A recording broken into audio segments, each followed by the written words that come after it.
Hello dear student, कैसे हैं आप। आज हम कक्षा 10 विषय विज्ञान अध्याय 6 नियंत्रण एवं समन्वय कंट्रोल एंड कोऑर्डिनेशन, तो इस चैप्टर के सभी क्वेश्चन आंसर्स देखते हैं। पाठ के अंदर के प्रश्न। प्रश्न 1, प्रतिवर्ती क्रिया तथा टहलने के बीच में क्या अंतर है। तो प्रतिवर्ती क्रिया तथा टहलने के बीच में अंतर। तो देखिए, प्रतिवर्ती क्रिया क्या होती है। यह क्रिया अनैच्छिक होती है। अनैच्छिक मतलब कि यह हमारी इच्छा के अधीन नहीं होती है। और टहलना, यह क्रिया ऐच्छिक होती है, अर्थात यह हमारी इच्छा के अधीन होती है। अगर हमारी इच्छा हुई टहलने की तो हम टहलेंगे, और अगर हमारी इच्छा नहीं है टहलने की तो हम नहीं टहलेंगे। तो इसका मतलब टहलना एक ऐच्छिक क्रिया है, जबकि प्रतिवर्ती क्रिया या रिफ्लेक्स एक्शन क्या है, अनैच्छिक क्रिया है। दूसरा है इनमें अंतर कि इसमें मेरुरज्जु तथा मस्तिष्क दोनों ही भाग लेते हैं, यानी कि यह क्रिया मेरुरज्जु तथा मस्तिष्क दोनों के अधीन होती है। टहलना, यह मस्तिष्क के द्वारा नियंत्रित होती है। तीसरी है कि प्रतिवर्ती क्रिया की तीव्रता या फिर इंटेंसिटी को परिवर्तित नहीं किया जा सकता, जबकि टहलने की तीव्रता को परिवर्तित किया जा सकता है। अर्थात हम तेजी से टहल सकते हैं, हम थोड़ा धीमी गति से भी टहल सकते हैं। चौथा है, यह जीवन एवं सुरक्षात्मक महत्व रखती है। प्रतिवर्ती क्रिया जीवन एवं सुरक्षात्मक महत्व रखती है, जबकि टहलना क्या है, जीवन एवं सुरक्षात्मक महत्व के अतिरिक्त विभिन्न कार्य करता है। प्रश्न 2, दो तंत्रिका कोशिकाओं यानी कि न्यूरॉन के मध्य में अंतर्ग्रथन या सिनेप्स में क्या होता है। तो एक्सॉन के अंत में विद्युत आवेग कुछ रसायनों का विमोचन कराता है। विमोचन यानी कि उनको छोड़ता है, रिलीज कराता है। ये रसायन रिक्त स्थान या सिनेप्स, सिनेप्टिक दरार को पार करते हैं और अगली तंत्रिका कोशिका की ध्रुमिका में इसी तरह का विद्युत आवेग प्रारंभ करते हैं। प्रश्न तीसरा है, मस्तिष्क का कौन सा भाग शरीर की स्थिति तथा संतुलन का अनुरक्षण करता है। तो मस्तिष्क का अनुमस्तिष्क अर्थात सेरिबेलम भाग शरीर की स्थिति तथा संतुलन का अनुरक्षण करता है। प्रश्न 4, हम अगरबत्ती की गंध का पता कैसे लगाते हैं। तो अगरबत्ती की गंध का पता नासिका में स्थित घ्राणग्राही या फिर ऑल्फैक्टरी रिसेप्टर्स, जो कि गंध को ग्रहण करते हैं, वो रिसेप्टर्स होते हैं, उनके द्वारा लगाते हैं। हमारी नाक के भीतर तंत्रिकाओं के सिरों के उत्तेजन से जो संदेश उत्पन्न होते हैं वो मस्तिष्क के प्रमस्तिष्क भाग तक पहुंचते हैं, फिर जिससे कि अगरबत्ती की गंध का ज्ञान होता है। प्रश्न 5, प्रतिवर्ती क्रिया या फिर रिफ्लेक्स एक्शन में मस्तिष्क की क्या भूमिका है। सामान्यतः दैहिक प्रतिवर्ती क्रियाएं मेरुरज्जु के द्वारा नियंत्रित की जाती हैं। मेरुरज्जु यानी कि रीढ़ की हड्डी, इसके द्वारा नियंत्रित की जाती हैं।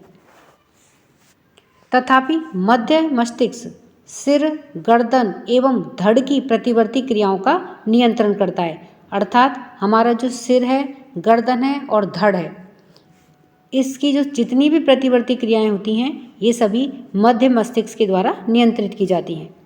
पश्च मस्तिष्क का मस्तिष्क पुच्छ यानी कि मस्तिष्क की पूंछ, वो क्या होती है, मेडुला ऑब्लंगेटा।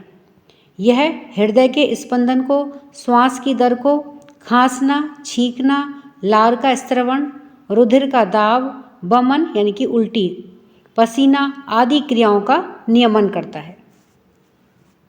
पाठ के अंदर के प्रश्न। प्रश्न 1, पादप हार्मोन क्या हैं। तो पादप हार्मोन या फिर फाइटो हार्मोन्स पौधों में उत्पन्न विशेष प्रकार के रासायनिक पदार्थ जो क्या करते हैं, पौधों की वृद्धि, विकास एवं अनुक्रियाओं का नियमन करते हैं, वे सभी पादप हार्मोन कहलाते हैं और इन्हें वृद्धि नियामक या फिर ग्रोथ रेगुलेटर्स भी कहते हैं। पादपों में मुख्यतः 5 प्रकार के हार्मोन पाए जाते हैं। ऑक्सिन, जिब्रेलिन, साइटोकाइनिन, एब्सिसिक अम्ल तथा इथाइलिन। ये सभी 5 प्रकार के हार्मोन पादपों में पाए जाते हैं। प्रश्न 2, छुई मुई पादप की पत्तियों की गति प्रकाश की ओर प्ररोह की गति से किस प्रकार से भिन्न होती है? तो छुई मुई पादप, तो छुई मुई का पौधा होता है जिसकी पत्तियों को जैसे ही हम छूते हैं तो वो क्या होती हैं, सिकुड़ लेती हैं, अपने आप में सिमट जाती हैं। तो उन पत्तियों की गति एवं प्रकाश की ओर प्ररोह की गति में भिन्नता। तो छुई मुई पादप की पत्तियों की गति, स्पर्श करने पर छुई मुई पादप की पत्तियों में गति होती है, अर्थात वो सिकुड़ जाती हैं तो इनमें गति होती है। प्ररोह में गति प्रकाश के उद्दीपन से होती है।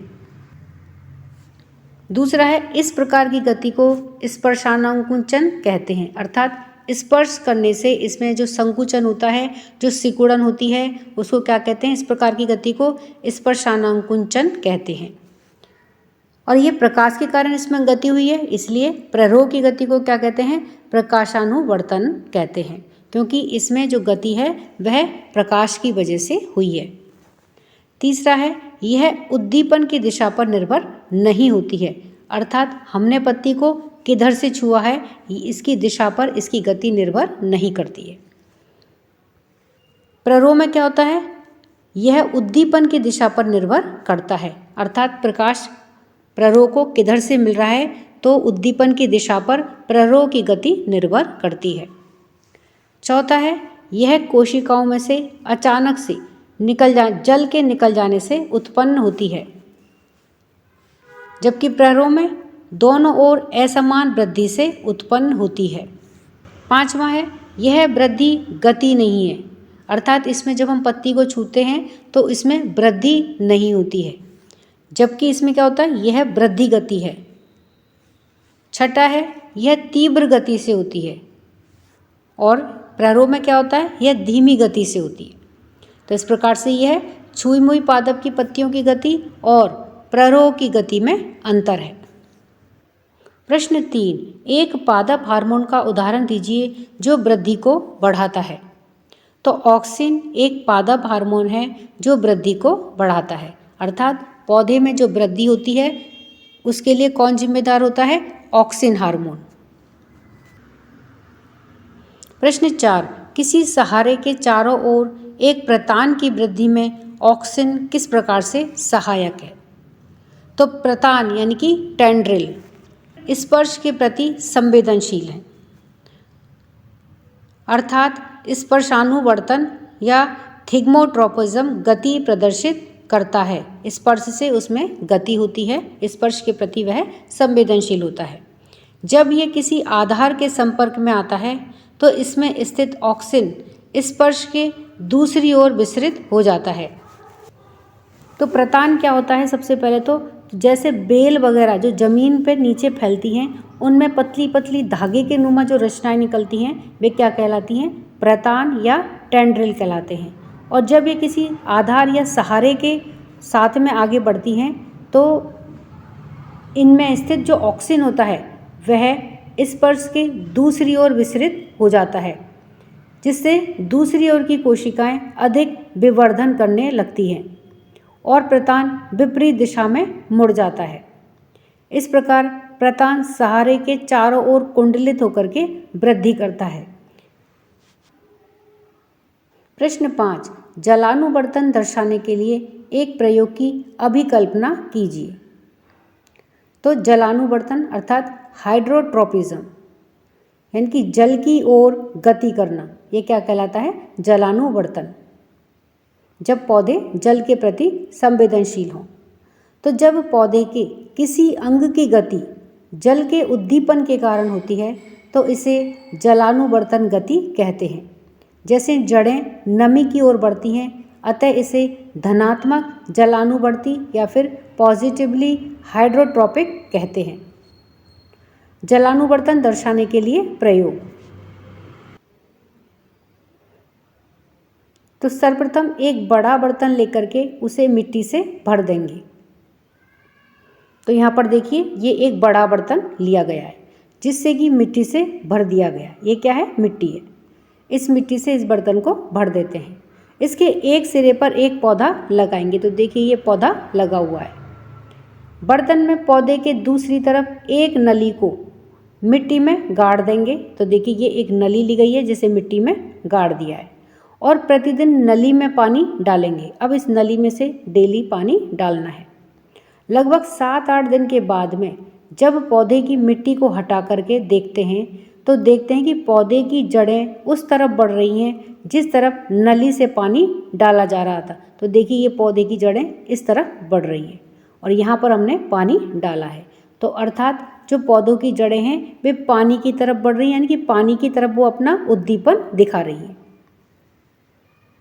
तो इस प्रकार के उद्दीपन को क्या कहते हैं? पॉजिटिव या धनात्मक जलानुवर्तन। पाठ के अंदर के प्रश्न। प्रश्न 1, जंतुओं में रासायनिक समन्वय कैसे होता है? तो जंतुओं में रासायनिक समन्वय अंतःस्रावी ग्रंथियों के द्वारा स्रावित हार्मोन्स के द्वारा होता है। ये हार्मोन्स विशिष्ट ग्रंथियों से स्रावित होते हैं तथा रासायनिक संदेशवाहकों के रूप में लक्ष्य कोशिकाओं में पहुंचते हैं और उनके कार्यों पर नियंत्रण एवं समन्वय करते हैं। प्रश्न 2, आयोडीन युक्त नमक के उपयोग की सलाह क्यों दी जाती है? तो आयोडीन युक्त नमक के उपयोग की सलाह इसलिए दी जाती है क्योंकि अबटू ग्रंथि यानी कि थायराइड ग्रंथि को थायरोक्सिन हार्मोन बनाने के लिए आयोडीन आवश्यक होती है। थायरोक्सिन कार्बोहाइड्रेट, प्रोटीन तथा वसा के उपापचय का हमारे शरीर में नियंत्रण करता है ताकि वृद्धि के लिए उत्कृष्ट संतुलन उपलब्ध करवाया जा सके। यदि हमारे आहार में आयोडीन की कमी हो जाएगी तो थायरॉक्सिन का संश्लेषण नहीं हो पाएगा और हम गायटर या नामक रोग से ग्रसित हो जाएंगे। इस बीमारी का लक्षण है फूली हुई गर्दन तथा बाहर की ओर उभरे हुए नेत्र गोलक हो सकते हैं। अतः इस रोग से बचने के लिए तथा शरीर में आयोडीन की कमी को दूर करने के लिए आयोडीन युक्त नमक के उपयोग की सलाह दी जाती है जिससे कि थायराइड ग्रंथि अपना काम आराम से कर सके। प्रश्न 3, जब एड्रिनलिन रुधिर में स्रावित होती है तो हमारे शरीर में क्या अनुक्रिया होती है? तो एड्रिनलिन हार्मोन सीधा रुधिर में स्रावित होता है एवं शरीर के विभिन्न अंगों तक पहुंचा दिया जाता है। एड्रिनलिन हृदय सहित लक्ष्य अंगों या फिर विशिष्ट ऊतकों पर कार्य करता है। परिणाम स्वरूप हृदय की धड़कन बढ़ जाती है ताकि पेशियों को अधिक ऑक्सीजन की आपूर्ति हो सके। पाचन तंत्र तथा त्वचा में रुधिर की आपूर्ति कम हो जाती है क्योंकि इन अंगों की छोटी धमनियों के आसपास की पेशियां सिकुड़ जाती हैं। ये रुधिर की दिशा हमारी कंकाल पेशियों की ओर कर देता है। डायफ्राम तथा पसलियों की पेशी के संकुचन से श्वसन की दर भी बढ़ जाती है और ये सभी अनुक्रियाएं मिलकर के शरीर को संकट से निपटने के लिए तैयार करती हैं। प्रश्न 4, मधुमेह के कुछ रोगियों की चिकित्सा इंसुलिन का इंजेक्शन देकर के क्यों की जाती है? तो इंसुलिन हार्मोन का उत्पादन अग्नाशय में होता है अर्थात लीवर में होता है। यह रुधिर में शर्करा के स्तर को नियंत्रित करने में सहायता करता है। यदि यह उचित मात्रा में स्रावित नहीं होता है तो क्या होगा? रुधिर में शर्करा का स्तर बढ़ जाता है जिस कारण से शरीर पर अनेकों हानिकारक प्रभाव पड़ते हैं। इसीलिए मधुमेह के कुछ रोगियों को चिकित्सक इंसुलिन का इंजेक्शन देते हैं ताकि रुधिर में शर्करा का स्तर नियंत्रित रखा जा सके। अभ्यास प्रश्न 1, निम्नलिखित में से कौन सा पादप हार्मोन है? पहला है ए इंसुलिन, बी है थायरोक्सिन, सी है एस्ट्रोजन और डी है साइटोकाइनिन। तो सही उत्तर है डी, साइटोकाइनिन एक पादप हार्मोन है। प्रश्न 2, दो तंत्रिका कोशिकाओं के मध्य के खाली स्थान को कहते हैं? ए है द्रुमिका, बी है सिनेप्स, सी है एक्सॉन और डी है आवेग। तो सही उत्तर है बी, सिनेप्स। प्रश्न 3, मस्तिष्क उत्तरदायी है? ए सोचने के लिए, बी हृदय के स्पंदन के लिए, सी शरीर का संतुलन बनाने के लिए और डी है उपर्युक्त सभी। तो हृदय देखिए सभी कामों को करता है, तो इसीलिए इसका उत्तर क्या आएगा? डी, उपर्युक्त सभी कामों के लिए मस्तिष्क उत्तरदायी है।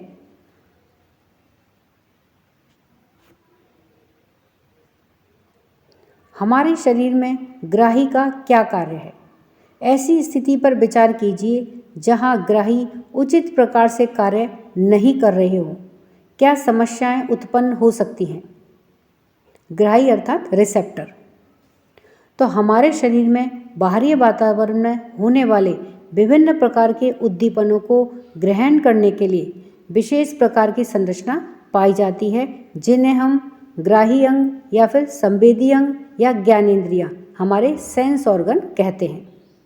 तो ग्राही अंगों के द्वारा उद्दीपनों को ग्रहण करने के पश्चात संवेदी तंत्रिकाओं के द्वारा केंद्रीय तंत्रिका तंत्र को यानी कि सेंट्रल नर्वस सिस्टम को पहुंचाया जाता है। ये जो हमने उद्दीपन या जो संवेग हमने ग्रहण किया है, इसको कहाँ पहुंचाया जाता है? तंत्रिकाओं के माध्यम से जो संवेदी तंत्रिकाएं होती हैं वे इसको केंद्रीय तंत्रिका तंत्र तक पहुंचाती हैं।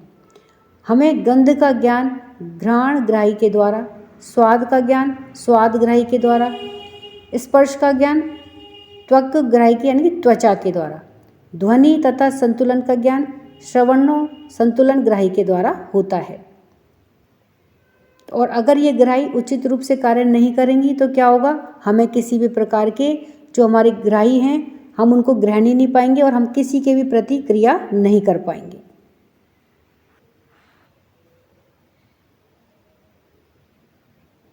अर्थात हम जो ज्ञानेंद्रियों के द्वारा कार्य करते हैं, अर्थात जैसे गंध का ज्ञान नहीं होगा, स्वाद का ज्ञान हमें नहीं होगा, स्पर्श का ज्ञान हमें नहीं होगा तथा ध्वनि और संतुलन का ज्ञान भी हमें नहीं हो पाएगा, क्योंकि हमारी जो ग्राही हैं या जो हमारे सेंस ऑर्गन हैं वे ढंग से कार्य नहीं कर रहे हैं। यदि ग्राही अपना कार्य सामान्य रूप से नहीं करते हैं तो उपर्युक्त संवेदनाओं को ग्रहण नहीं किया जा सकेगा, जिससे कि कभी कभी विषम परिस्थितियां उत्पन्न हो सकती हैं। जैसे हम गर्म वस्तु पर हाथ लगाने से यदि हमें ताप की पीड़ा का उद्दीपन संवेदी तंत्रिकाओं के द्वारा केंद्रीय तंत्रिका तंत्र को नहीं मिलेगा तो फिर हाथ जल सकता है, क्योंकि हमें ताप का अनुभव ही नहीं होगा, तो फिर हम हाथ को कैसे हटाएंगे? सामान्य स्थिति में प्रतिवर्ती क्रिया के फलस्वरूप गर्म वस्तु पर हाथ लगने पर ताप का उद्दीपन संवेदी तंत्रिका के द्वारा मेरुरज्जु में पहुंचता है और चालक तंत्रिका के द्वारा संबंधित कार्यकारी पेशी को पहुंचा दिया जाता है। कार्यकारी पेशी में संकुचन के फलस्वरूप हाथ गर्म वस्तु से हट जाता है। प्रश्न 5, एक तंत्रिका कोशिका यानी कि न्यूरॉन की संरचना बनाइए तथा इसके कार्यों का वर्णन कीजिए। तो तंत्रिका कोशिका संदेशों का संवहन करने वाली मूल इकाई होती है। यह विशेष रूप से लंबी होती है। एक तंत्रिका कोशिका यानी कि न्यूरॉन के द्रुमकृतिका सिरे के द्वारा सूचनाएं उपार्जित की जाती हैं और एक रासायनिक क्रिया के द्वारा यह एक विद्युत आवेग पैदा करती हैं। यह आवेग द्रुमिका से कोशिका का यानी कि साइटोन तक जाता है और तब तंत्रिकाक्ष यानी कि एक्सॉन में होता हुआ इसके अंतिम सिरे तक पहुंच जाता है। एक्सॉन के अंत में विद्युत आवेग कुछ रसायनों का विमोचन करता है। ये रसायन रिक्त स्थान या सिनेप्स को पार करते हैं और अगली तंत्रिका कोशिका की द्रुमिका में इसी तरह से विद्युत आवेग को प्रारंभ करते हैं। इसी तरह का एक अंतर्ग्रथन यानी कि सिनेप्स अंततः ऐसे आवेगों को तंत्रिका कोशिका से अन्य कोशिकाओं जैसे कि पेशी कोशिकाओं या ग्रंथि तक ले जाता है।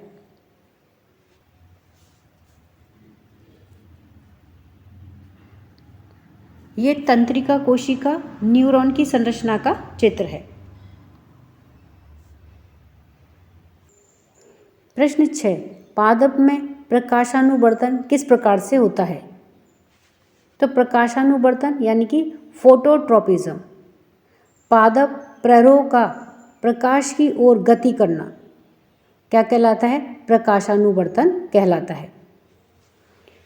प्ररोह तंत्र का प्रकाश के प्रति धनात्मक अनुवर्तन होता है, अर्थात यह प्रकाश की ओर बढ़ता है तो यह क्या है? धनात्मक अनुवर्तन है।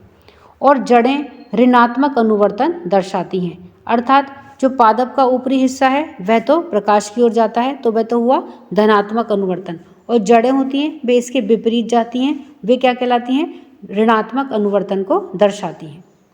जब वृद्धि करता हुआ पादप प्रकाश को संसूचित यानी कि डिटेक्ट करता है तो एक हार्मोन जिसे ऑक्सिन कहते हैं प्ररोह के अग्रभाग टिप में संश्लेषित होता है तथा कोशिकाओं की लंबाई में वृद्धि में सहायक होता है।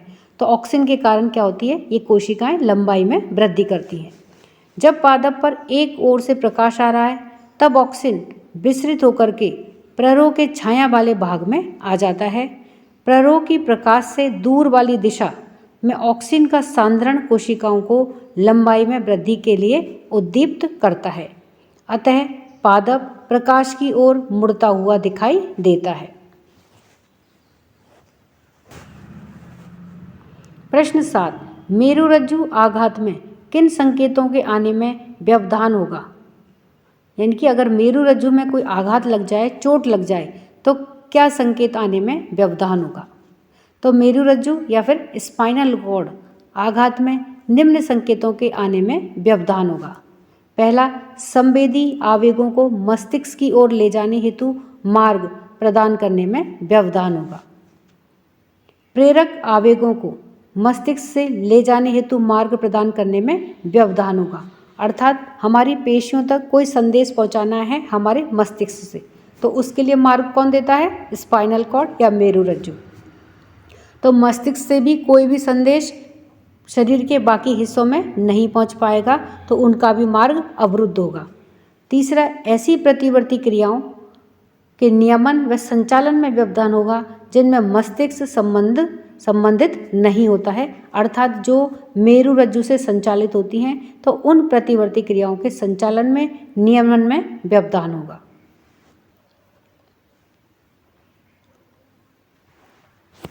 प्रश्न 8, पादप में रासायनिक समन्वय किस प्रकार से होता है? तो पादप में रासायनिक समन्वय हार्मोन के द्वारा होता है। पादपों में उद्दीपित कोशिकाएं विभिन्न हार्मोन्स का स्रवण करती हैं, यानी कि विभिन्न प्रकार के हार्मोन्स रिलीज करती हैं, निकालती हैं। विभिन्न पादप हार्मोन वृद्धि, विकास तथा पर्यावरण के प्रति अनुक्रिया में के समन्वय में सहायता करते हैं। इन हार्मोन्स का संश्लेषण का स्थान इनके क्रिया क्षेत्र से दूर होता है और साधारण विसरण के द्वारा वे क्रिया क्षेत्र तक पहुंच जाते हैं। उदाहरण के लिए वृद्धि हार्मोन पादप प्ररोह के शीर्ष भाग में संश्लेषित होकर के विभिन्न भागों में पहुंचता है, जो कि कोशिका प्रवर्धन, शीर्ष प्रभावन, जड़ों की वृद्धि में कमी उत्पन्न करता है। इसी प्रकार से साइटोकाइनिन हार्मोन कोशिका विभाजन को उत्प्रेरित करता है। एब्सिसिक अम्ल वृद्धि का संदमन करने वाला हार्मोन होता है। यह पतझड़ के मौसम में पत्तियों के गिरने की दर को बढ़ाता है। एथिलीन हार्मोन फलों को पकने में सहायता करता है। प्रश्न 9, एक जीव में नियंत्रण एवं समन्वय के तंत्र की क्या आवश्यकता है? तो जीवधारियों का शरीर कोशिकाओं का बना होता है। ये कोशिकाएं समूह बनाते हुए विभेदित होकर के ऊतक बनाती हैं, यानी कि कोशिकाओं से जब कोशिकाओं में विभेदन होता है तो ऊतक बनते हैं और विभिन्न ऊतक मिलकर के अंगों का निर्माण करते हैं और विभिन्न अंग जो होते हैं वो अपना अपना कार्य सही समय पर करते हैं ताकि वे कारगर रूप से कार्य कर सकें। अतः यह जरूरी है कि उन पर किसी भी प्रकार का नियंत्रण हो ताकि उनमें आपस में समन्वय स्थापित किया जा सके। उदाहरण के लिए जब हम खाना खाते हैं तब हमारी आंखें देखती हैं कि भोजन कहाँ रखा हुआ है, नाक क्या करती है, भोजन की गंध का पता लगा लेती है और हमारे हाथ भोजन को उठा करके मुंह में लाते हैं और हमारे जबड़ों की पेशियां दांतों की सहायता करती हैं ताकि भोजन चबाया जा सके। ये सारे क्रियाकलाप एक समन्वित विधि से होते हैं और अगर इनमें से कोई भी एक क्रियाकलाप किसी कारण से अगर नहीं हो पाता है तो पोषण की क्रिया में व्यवधान आ जाता है। अतः जीवों में नियंत्रण एवं समन्वय की आवश्यकता होती है। प्रश्न 10, अनैच्छिक क्रियाएं तथा प्रतिवर्ती क्रियाएं एक दूसरे से किस प्रकार से भिन्न हैं? तो अनैच्छिक क्रियाएं जिन पर हमारी इच्छा नहीं चलती है या जो हमारी इच्छा के अधीन नहीं होती हैं, और प्रतिवर्ती क्रियाएं या रिफ्लेक्स एक्शन, उनमें क्या अंतर है? तो आइए इसमें अंतर दोनों में देखते हैं।